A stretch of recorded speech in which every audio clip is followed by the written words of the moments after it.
Hi friends, welcome to our channel my lifestyle and cooking. First time பார்க்குறீங்கன்னா subscribe பண்ணிவிட்டு பாருங்கள் friends. நம்ம இன்றைக்கி நல்ல டேஸ்ட்டான ஹெல்த்தியான ஒரு ஈவினிங் ஸ்நாக்ஸ் ரெசிபி தான் பார்க்க போகிறோம். இந்த ஸ்நாக்ஸ் பார்த்திங்கன்னா ஒரு 2-3 பொருளை வச்சு வீட்டில் இருக்கக்கூடிய பொருள் தான் ஈஸியாக வந்து செஞ்சிடலாம். வெளியே நல்லா கிறிஸ்பியாக இருக்கும், உள்ளே பார்த்திங்கன்னா நல்ல சாஃப்டாகவும் இருக்கும். ரொம்ப ஈஸியாகவும் செஞ்சிடலாம். வாங்க இப்போ இதை எப்படி பண்ணலான்னு பார்க்கலாம்.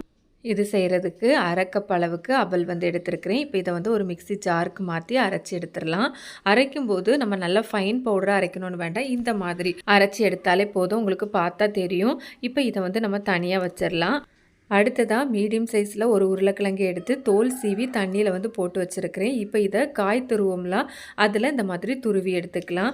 உருளைக்கிழங்குல ஸ்டார்ச் இருக்கும், அதனால் நல்லா இந்த மாதிரி கையை வச்சு பிசைஞ்சு விட்டு 2 நேரம் கழுவி எடுத்துக்கலாம். அடுத்ததாக இதில் கொஞ்சமாக தண்ணி சேர்த்து இதை நம்ம தனியாக வச்சிடலாம். இது இருக்கட்டும். அடுத்ததாக இங்கே ஒரு பேன் வந்து ஸ்டவ்வில் வச்சுருக்கிறேன். இதில் 1 டேபிள் ஸ்பூன் போல் எண்ணெய் சேர்த்துக்கலாம். எண்ணெய் நல்லா சூடானதுக்கப்புறமா 1/2 டீஸ்பூன் அளவு வந்து கடுகு சேர்த்துருக்கிறேன். 1/4 டீஸ்பூன் அளவு வந்து ஜீரகம் சேர்த்துருக்கிறேன். 1 டீஸ்பூன் அளவு வந்து ஒயிட் கலர் எள்ளு சேர்த்துருக்கிறேன். எள்ளு ஆப்ஷனல் தான், இருந்தால் சேர்த்துக்கோங்க.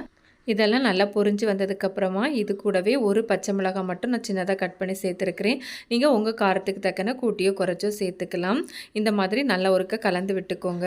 அடுத்ததாக இது கூடவே 1 டேபிள் ஸ்பூன் போல் இஞ்சி பூண்டு பேஸ்ட்டு சேர்த்துருக்கிறேன். சேர்த்து பச்சை வாசனை போகிறதுவரையும் வதக்கி எடுத்துக்கலாம். கூடவே 1 கப் அளவுக்கு 250 ml கப்பில் 1 கப் அளவுக்கு தண்ணி சேர்த்துருக்கிறேன். சேர்த்து இந்த மாதிரி நல்லா ஒருக்கா கலந்து எடுத்துக்கோங்க. அடுத்ததாக இது கூடவே இதுக்கு தேவையான அளவு உப்பு சேர்த்துக்கலாம். 1 கைப்பிடி அளவுக்கு வந்து மல்லி இலை சேர்த்துக்கலாம். மல்லி இலை இந்த மாதிரி இந்த அளவு சேர்த்தா தான் நமக்கு இந்த ஸ்நாக்ஸ் கொஞ்சம் கூட நல்லா டேஸ்ட் நல்லாயிருக்கும். சேர்த்து நல்லா ஒருக்கா கலந்து எடுத்துக்கோங்க. நம்ம ஏற்கனவே உருளைக்கிழங்கு துருவி தண்ணியில் வந்து போட்டு வச்சுருந்தோம்ல, அது இந்த மாதிரி நல்லா தண்ணியை புழிஞ்சிட்டு இதில் நம்ம வந்து சேர்த்துக்கலாம். சேர்த்து இந்த மாதிரி ஒருக்கா கலந்து எடுத்துக்கோங்க. அடுத்ததாக இது கூடவே ஓரளவு மீடியம் சைஸில் 1 கேரட் எடுத்து இந்த மாதிரி துருவி சேர்த்துருக்கிறேன். இதையும் சேர்த்து நல்லா கலந்து எடுத்துக்கோங்க. சேர்த்துருக்கிற உருளைக்கிழங்கும் ஒரு கேரட்டும் வந்து ஓரளவு ஒரு 50% மட்டும் நமக்கு வந்து குக் ஆகி வரட்டும். நமக்கு தண்ணியெல்லாம் கரெக்டாக தான் இருக்கும். நமக்கு வந்து காயெல்லாம் வேகும்போது அதுலேருந்தே தண்ணி விட்டு வரும். அதனால் தண்ணி எக்ஸ்ட்ராவாக சேர்க்க வேண்டாம். உருளைக்கிழங்கு கேரட்லாம் நம்ம துருவி தான் சேர்த்துருக்குறோம், அதனால் சீக்கிரமாகவே வெந்து வந்துடும். இந்த மாதிரி வெந்து வந்ததும் நம்ம இது கூடவே நம்ம ஏற்கனவே வந்து அவல் வந்து அரைச்சி வச்சுருந்தோம்ல மிக்சியில், அதை வந்து சேர்த்துக்கலாம். கூடவே 2 டேபிள் ஸ்பூன் அளவுக்கு வந்து கடலை மாவும் வந்து சேர்த்துருக்கிறேன். கடலை மாவு சேர்க்கும்போது நல்ல ஒரு பைண்டிங் கிடைக்கும். இப்போ இதை வந்து நல்லா கலந்து எடுத்துக்கலாம். கட்டி எதுவும் வராத மாதிரி இந்த மாதிரி நல்லா ப்ரெஸ் பண்ணி கலந்து எடுத்துக்கோங்க. நல்லா அந்த பேன்லேருந்து நமக்கு விட்டு வரணும். உங்களுக்கு பார்த்தா தெரியும். இந்த மாதிரி வந்ததும் நம்ம வந்து ஸ்டவ் ஆஃப் பண்ணிடலாம். இப்போ நம்ம இதை வந்து ஒரு பிளேட்டுக்கு வந்து மாற்றி எடுத்துக்கலாம். நான் ஏற்கனவே ஒரு பிளேட்டை வந்து கமத்தி போட்டு அதுக்கு மேலே ஆயில் வந்து அப்ளை பண்ணி வச்சுருக்கிறேன். இப்போ இதில் நம்ம ரெடி பண்ணி வச்சுருக்கிற அந்த மாவு வந்து சேர்த்துக்கலாம். சேர்த்து நம்ம இதை வந்து ஈவனாக ஸ்ப்ரெட் பண்ணி எடுத்துக்கலாம். உங்களுக்கு என்ன ஷேப் வேணுமோ அந்த ஷேப்க்கு வந்து நீங்கள் வந்து ஸ்ப்ரெட் பண்ணி எடுத்துக்கோங்க. ஸ்ப்ரெட் பண்ணும்போது இந்த மாதிரி ஸ்பேச்சுலால் ஒட்டுது அப்படின்னா கொஞ்சமாக வந்து எண்ணெய் வந்து அப்ளை பண்ணிவிட்டு நீங்கள் வந்து ஸ்ப்ரெட் பண்ணி எடுத்துக்கலாம். ஸ்பேச்சுலால் நான் ஒரு ஸ்பூன் வச்சு ஈவனாக ஸ்ப்ரெட் பண்ணி எடுத்துக்கோங்க. இப்போ இது நல்லா சூடாக இருக்குது. இது கொஞ்சம் கூட நமக்கு ஆறி வரட்டும். இப்போ நல்லா ஆறி வந்துடுச்சு. இப்போ இதை நம்ம தேவையான ஷேப்க்கு வந்து கட் பண்ணி எடுத்துக்கலாம்.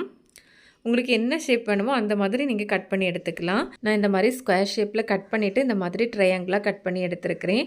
நீங்கள் ஸ்கொயர் ஷேப்லேயே கட் பண்ணி அப்படியே கூட ஃப்ரை பண்ணி எடுத்துக்கலாம். ஆனால் சின்ன சின்ன பீசஸாக கட் பண்ணி ஃப்ரை பண்ணும்போது டேஸ்ட்டு கொஞ்சம் கூட நல்லாயிருக்கும். நல்லா கிறிஸ்பியாக டேஸ்ட்டும் ரொம்ப சூப்பராக இருக்கும்.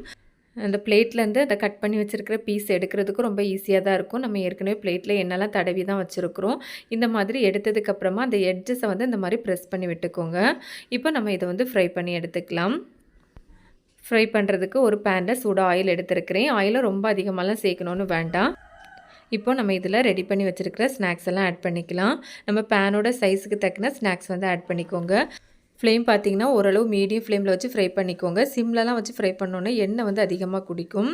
இந்த மாதிரி ஒரு பக்கம் நல்லா வெந்ததும் மறுபக்கம் திருப்பி போட்டுக்கோங்க. நல்லா எல்லா பக்கமும் நல்ல ஒரு கோல்டன் கலருக்கு டேன் ஆகி வந்ததும் நம்ம இதை எடுத்துடலாம். பார்த்தாலே தெரியும் எந்த அளவு கிறிஸ்பியாக ரொம்பவே சூப்பராக வந்திருக்குதுன்னு சொல்லிட்டு. ரொம்ப ஈஸியாக வீட்டில் இருக்கக்கூடிய 2-3 பொருள் தான், அதுவும் குறைவான குவான்டிட்டியில் தான் நம்ம வந்து சேர்த்துருக்குறோம். இது போல் நிறைய வெரைட்டியான ஸ்நாக்ஸ் லெஸ்ஸாயில் ஸ்நாக்ஸ்லாம் நம்ம சேனலில் இருக்குது. அதோட லிங்க் வந்து பிளேலிஸ்ட் லிங்க் வந்து எண்ட் ஸ்க்ரீனில் கொடுத்துருக்கிறேன். சேனலையும் விசிட் பண்ணி பாருங்கள். கண்டிப்பாக உங்களுக்கு யூஸ்ஃபுல்லாக இருக்கும். உங்களுக்கு பார்த்தாலே தெரியும் எந்த அளவு சூப்பராக இருக்குன்னு சொல்லிட்டு. இது போலவே நம்ம மீதி இருக்கிற எல்லா ஸ்நாக்ஸையும் ஃப்ரை பண்ணி எடுத்துக்கலாம்.